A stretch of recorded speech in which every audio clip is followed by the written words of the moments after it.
আসসালামু আলাইকুম রহমতুল্লাহি ওবারাকাতু। কারবালা নামটি শুনলেই আমাদের মন পটে ভেসে ওঠে একটি মর্মান্তিক দৃশ্য। মনে পড়ে যায় ইমাম হাসান হোসেনের নির্মম মৃত্যুর কথা।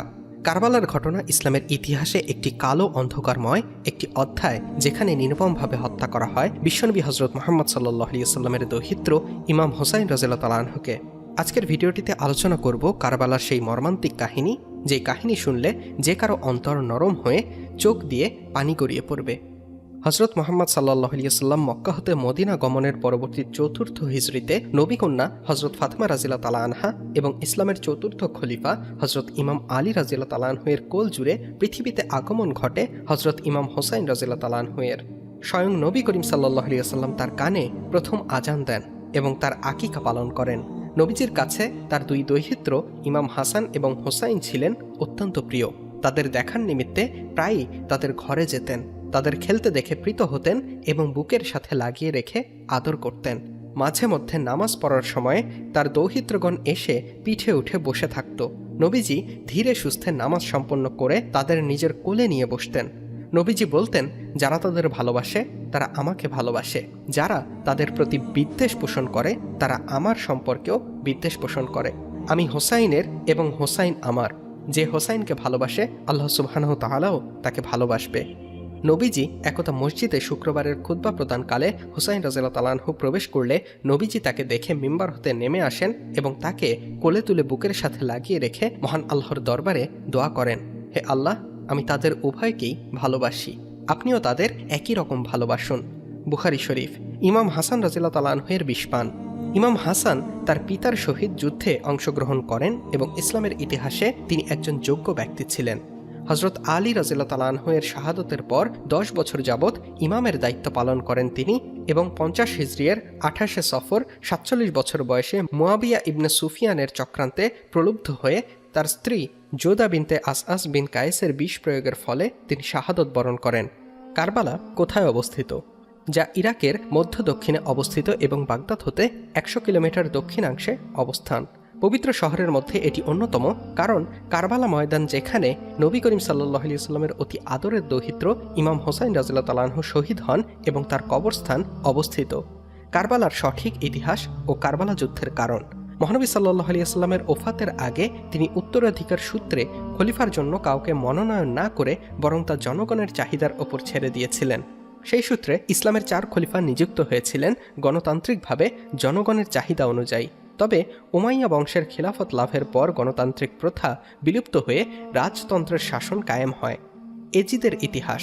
সময়কাল তখন হিজরির 60 সাল। বসরার শাসনকর্তা হজরত মুগীরার প্ররোচনায় হজরত মুয়াবিয়া রাদিয়াল্লাহু তাআলা আনহু তার জ্যেষ্ঠ পুত্র এজিদের নাম খলিফা হিসেবে উল্লেখ করেন। এই নিয়োগে ইসলামের গণতান্ত্রিক নিয়মের পুরোপুরি বহির্ভূত, কারণ মুয়াবিয়া পুত্র ছিলেন একজন নিষ্ঠুর প্রকৃতির মদ্যপ ধর্মে অবিশ্বাসী একজন ব্যক্তি, যার কারণে হজরত মুয়াবিয়ার মৃত্যুর পর এজিদের কাছে ইমাম হোসাইন রাদিয়াল্লাহু তাআলা আনহু তাকে খলিফা হিসেবে মানতে অস্বীকৃতি জানায়, যার কারণে তাদের ওপর শুরু হয় অত্যাচার। অতিষ্ঠ হয়ে এক পর্যায়ে হজরত ইমাম হোসাইন রাদিয়াল্লাহু তাআলা আনহু এবং আব্দুল্লাহ ইবনে জুবাইর ইরাক হতে মক্কায় চলে যান। কারবালার যুদ্ধের কারণ। এদিকে কুফাবাসীগণ ইয়াজিদের বিপক্ষে। তারা ইমাম হোসাইন রাদিয়াল্লাহু তাআলা আনহুয়ের সাহায্য প্রার্থনা করে দূত মারফত চিঠি পাঠান তার কাছে, যেখানে লেখা ছিল ইয়াজিদের বদলে ইমাম হোসাইনকেই তারা খলিফা হিসেবে দেখতে চান। তিনি এই ডাকে সাড়া দিয়ে তার চাচাতো ভাই মুসলিম বিন আকিলকে পাঠালেন কুফা, যাতে তিনি সার্বিক অবস্থা পর্যবেক্ষণ করে আসেন। সবকিছু দেখে শুনে মুসলিম কুফা হতে পত্র মারফতে ওখানকার ইমাম হোসাইনের প্রতি তাদের ব্যাপক সমর্থনের কথা জানান এবং তাকে কুফায় আসার অনুরোধ করেন। তবে মুসলিম বিন আকিলের ভাগ্যে লেখা ছিল নৃশংস কিছু। মুসলিম বিন আকিলের আগমনে কুফাবাসীর মধ্যে বিদ্রোহ সৃষ্টির খবরে ইরাকের অধীনস্থ বসরার শাসনকর্তা উবাইদুল্লাহ বিন জিয়াদকে তৎক্ষণাৎ এজিদ কুফার দায়িত্ব অর্পণ করে এবং বিদ্রোহ দমন করতে বলল। তবে ইমাম হোসাইন রাদিয়াল্লাহু তাআলা আনহুকে হত্যার কোনো ধরনের নির্দেশ সে দেয়নি। সে গিয়ে দেখে আসলেই ঘটনা সত্য এবং মুসলিম বিন আকিল প্রায় 4000 সৈন্য সমেত তার প্রাসাদও ঘেরাও করে আছে। উবাইদুল্লাহ সবার সামনে দাঁড়িয়ে ঘোষণা দিলেন, ইয়াজিদের সৈন্য দিয়ে তাদের নির্মমভাবে দমন করা হবে এবং হত্যা করা হবে। এই ঘোষণা শুনে তারা ভীত সন্ত্রস্ত হয়ে ধীরে ধীরে সরে পড়ে। দিন শেষে দেখা যায় আকিলের পিছে আর কোনো সমর্থক অবশিষ্ট নেই। তিনি নিজের নির্মম ভাগ্যকে মেনে নেন এবং গ্রেফতারের পর উবাইদুল্লাহ তাকে হত্যার নির্দেশ দিলে তিনি মৃত্যু কার্যকর করার পূর্বে ইমাম হোসাইনকে পত্র মারফত জানান, হোসাইনের পরিবার পরিজন নিয়ে ফিরে যাও, কুফাবাসীদের ধোকায় পড়ো না, তারা তোমার সাথে মিথ্যে বলেছে যেমনটা তারা আমার সাথে বলেছে। দারুল এমারার ছাদে মুসলিম বিন আকিল এবং তাকে নিজের ঘরে আশ্রয় দেওয়া হয়নি, ইবনে উরওয়াকে গর্দান কেটে হত্যা করা হয়। তবে দ্বিতীয় পত্র পৌঁছানোর পূর্বেই প্রথম পত্রের সাড়া দিয়ে ইমাম হোসাইন জিলহজ মাসের 8 তারিখে মক্কা হতে কুফার উদ্দেশ্যে রওনা হয়ে যান। বিভিন্ন সূত্রে জানা যায় সেদিনই মুসলিম বিন আকিলকে হত্যা করা হয়। কুফার উদ্দেশ্যে গমনের পূর্বে বহু সাহাবের নির্দেশ সত্ত্বেও তিনি যাত্রা শুরু করেন। সুফিয়ান আস-সাউরি ইবনে আব্বাস রাদিয়াল্লাহু তাআলা আনহু হতে বর্ণিত, ইবনে আব্বাস রাদিয়াল্লাহু তাআলা আনহু হোসাইনকে বলেছিলেন, মানুষের দোষারোপের ভয় না থাকলে আমি তোমাকে যাত্রা হতে বিরত রাখতাম। আব্দুল্লাহ ইবনে জুবাইর রাদিয়াল্লাহু তাআলা আনহু বলেন, হোসাইন কোথায় যাও? এমন লোকদের কাছে যারা তোমার পিতাকে হত্যা করেছে এবং তোমার ভাইকেও আঘাত করেছে। কুফায় পৌঁছাতে মাত্র 2 মঞ্জিল বাকি এমন সময় কারবালা নামক স্থানে ইয়াজিদের সৈন্য দ্বারা তিনি বাধাগ্রস্ত হন, যার দায়িত্বে ছিল আল হুর ইবনে এজিদ আল তামিমি। কুফাবাসীর পাঠানো চিঠি দেখালেও তারা সেসব স্বীকার করল না। 3টি প্রস্তাব পেশ করলেন। হোর ইবনে এজিদ প্রস্তাবগুলোকে যুক্তিসম্মত বললেও এজিদ সৈন্যরা ওবায়দুল্লাহের ফয়সালা ব্যতীত তা মানতে অস্বীকৃতি জানান। হজরত হোসাইন রাদিয়াল্লাহু তাআলা আনহু বাধাপ্রাপ্ত হয়ে উঠে দাঁড়ালেন এবং ঘোড়ায় সওয়ার হলেন, কিন্তু হোর বাহিনী কখনো সম্মুখে বা কখনো পশ্চাতে তাকে বাধা দিচ্ছিল। এভাবে মুহররমের 2 তারিখ কারবালার প্রান্তরে উপনীত হলেন। সেখানে পৌঁছে হজরত ইমাম হোসাইন রাদিয়াল্লাহু তাআলা আনহু জায়গাটির নাম জিজ্ঞেস করলে উত্তর দেয়া হয় কারবালা। উপস্থিত ইমাম হোসাইন রাদিয়াল্লাহু তাআলা আনহু বললেন, হে আল্লাহ, বালা মুসিবত হতে আপনার কাছে আশ্রয় প্রার্থনা করছি। কারবালার হৃদয় বিদারক ইতিহাস। ইমাম হোসাইন কারবালার প্রান্তরে নেমে সবার উদ্দেশ্যে বললেন, এখানে দুঃখ ও বালা মুসিবতের স্থান, নেমে পড়ো, এখানেই আমাদের অবতরণে রক্ত ঝরানোর এবং আমাদের কবরস্থান। এরপর সবাই নেমে পড়লেন। হোর এবং তার সঙ্গীরা অন্য একদিকে তাঁবু ফেলল। ইমাম হোসাইন রাদিয়াল্লাহু তাআলা আনহু নিজের করুণ পরিণতির কথা আগে হতেই জানতেন, তাই অন্যদের উদ্দেশ্যে যুদ্ধের পূর্ব হতেই নির্দেশ দেন, হে উম্মে কুলসুম, হে জয়নব, হে ফাতেমা, হে রোবাব, সাবধান, আমি যখন নিহত হব তখন যেন গায়ের কাপড় ছিন্ন না করো, চেহারায় যেন আঘাত না করো, এমন কথা মুখ দিয়ে না বলো যা আল্লাহর অপছন্দনীয়। উবাইদুল্লাহ ইবনে জিয়াদ ইমাম হোসাইন রাদিয়াল্লাহু তাআলা আনহুর বিরুদ্ধে যুদ্ধের জন্য ওমর বিন সাদকে সেনা অধিনায়ক ঘোষণা করে 4000 অশ্বারোহী সৈন্য নিয়ে কুফা হতে পাঠান। এই বাহিনী হজরত ইমাম হোসাইন রাদিয়াল্লাহু তাআলা আনহুর গতিরোধ করে পানির সরবরাহ বন্ধ করে দেয়। একের পর এক সেনাদল পাঠাতে থাকে জিয়াদ, যার ফলে 6 মুহররমের সময় সেনা সংখ্যা গিয়ে দাঁড়ায় প্রায় 20,000 জন। আর ওইদিকে ইমাম হোসাইনের পক্ষে রয়েছে সর্বসাকুল্যে 100 মানুষ। তবে সেদিন মহানবী সাল্লাল্লাহু আলাইহি ওয়াসাল্লামের প্রিয় দৌহিত্র ইমাম হোসাইনের অনুরোধে প্রথম দিন যুদ্ধবিরতি ঘোষণা করা হয়। ইমাম হোসাইন তার সাথে আগত অনেককেই অনুরোধ করেন ফিরে যেতে, তবে তারা কিছুতেই ইমামকে ছেড়ে নতুন জীবন করতে রাজি হননি। সেই রাতটি ইবাদত মোনাজাতে কাটিয়ে দেয়া হয়। যুদ্ধ শুরু আশুরার দিন ভোরে। ওমর বিন সাদের সৈন্যবাহিনী অগ্রসর হলো। হজরত ইমাম হোসাইন রাদিয়াল্লাহু তাআলা আনহু বারবার তাদের যুদ্ধ বিগ্রহের দিকে না যেতে আহ্বান জানালেও তারা মোটেও কর্ণপাত করল না। অথচ এই কুফাবাসীদের রক্ষার্থেই ইমাম হোসাইন রাদিয়াল্লাহু তাআলা আনহু রওনা হয়েছিলেন। অতঃপর ইমাম হোসাইন দাঁড়িয়ে বললেন, হে জনগোষ্ঠী, তোমাদের এজন্যই ধ্বংস হোক যে তোমরা জটিল পরিস্থিতিতে আমার সাহায্য চেয়েছ, আর আমি তোমাদের সাহায্যার্থে ছুটে এসেছি। কিন্তু যে তরবারি আমার সাহায্যে পরিচালনার শপথ নিয়েছিলে, আজ আমাকে হত্যার জন্য সে তরবারি হাতে নিয়েছ। তোমরা যে আগুনে আমাকে জ্বালানোর জন্য প্রজ্বলিত করেছ, আমি চেয়েছিলাম এই আগুন দিয়ে আমার ও তোমাদের দুশমনকে জ্বালিয়ে দেব। আজ তোমরা নিজের বন্ধুকে হত্যা এবং দুশমনের সাহায্যে ছুটে এসেছ। তোমাদের জন্য আফসোস। আল্লাহর কসম, আমার মৃত্যুর পর তোমরা বেশি দিন বাঁচবে না। তোমাদের জীবন কোনো সওয়ারিতে আরোহণ এবং নেমে পড়ার অধিক সময় স্থায়ী হবে না। ওমর বিন সাদ সামনে অগ্রসর হয়ে ইমাম হোসাইন রাদিয়াল্লাহু তাআলা আনহুর সঙ্গীদের দিকে একটি তীর নিক্ষেপ করল। ইমাম হোসাইনের নির্দেশে তার বাহিনীও পাল্টা 2টি অভিযান চালান এবং অনেকেই শাহাদত বরণ করেন। এজিদের সেনাপতি হোর ইবনে ইয়াজিদের আগমন ইমাম হোসাইনের পক্ষে। হঠাৎ এজিদের সেনাপতি হোর ইবনে ইয়াজিদের আগমন ইমাম হোসাইনের পক্ষে।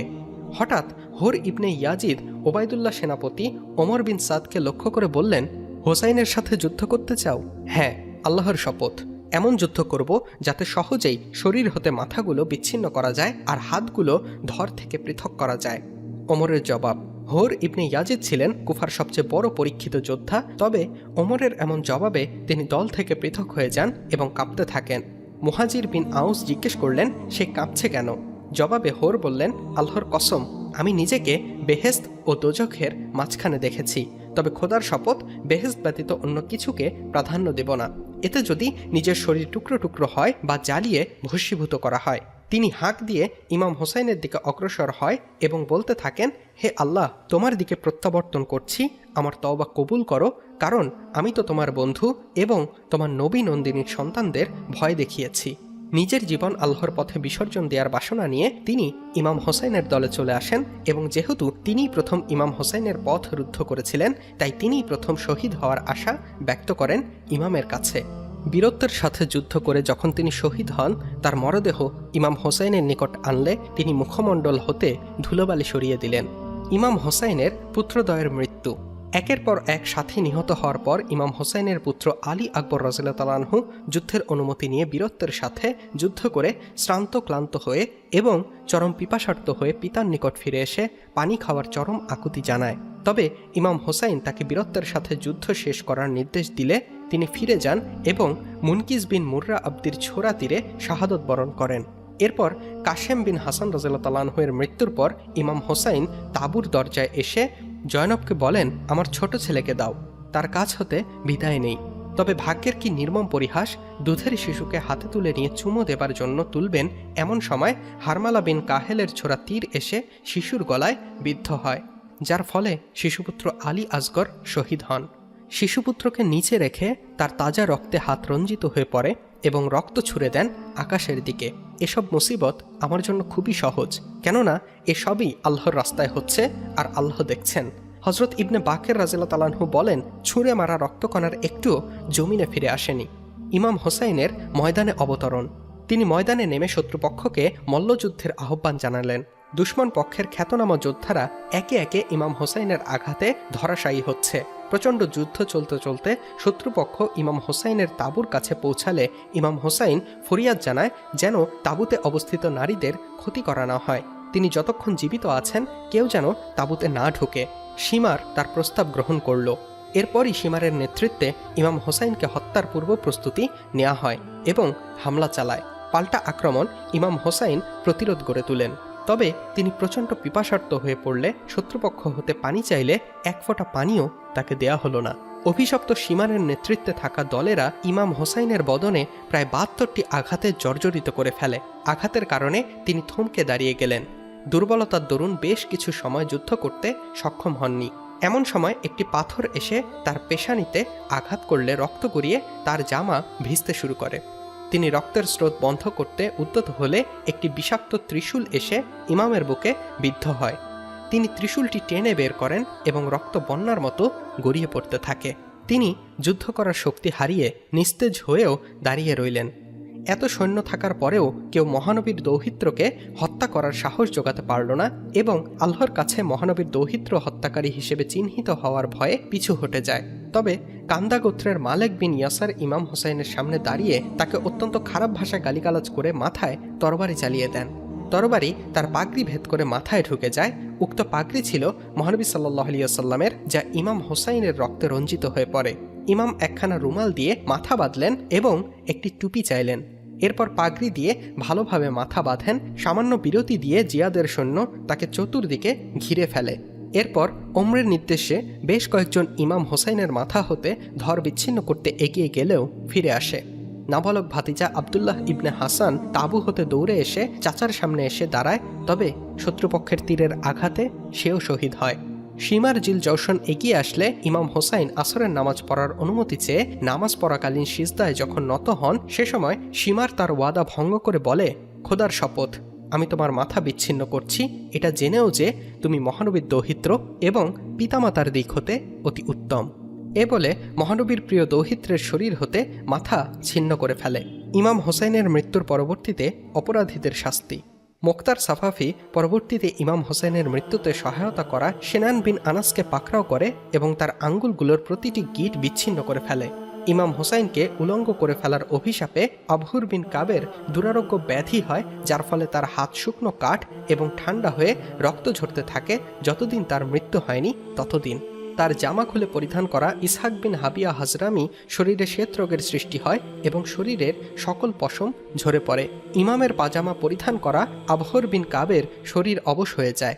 ইমামের পাগড়ি নিয়ে পরিধান করা জাবের বিন ইয়াজিদের মস্তিষ্ক বিকৃতি ঘটে।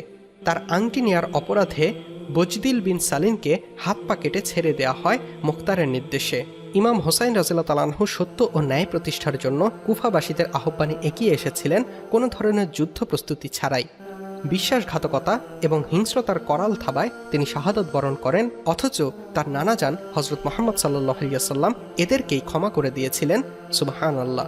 মূলত ইসলামের প্রতিটি কাহিনী বা ঘটনাতে অনেক শিক্ষণীয় বিষয় লুকিয়ে আছে। এই কারবালার কাহিনীতেও তেমনই লুকিয়ে আছে। এত অত্যাচার, এত জুলুম, তবুও তাদেরকে ক্ষমা ঘোষণা করে দেন সকল জগতের নেতা মুহাম্মদ সাল্লাল্লাহু আলাইহি ওয়াসাল্লাম।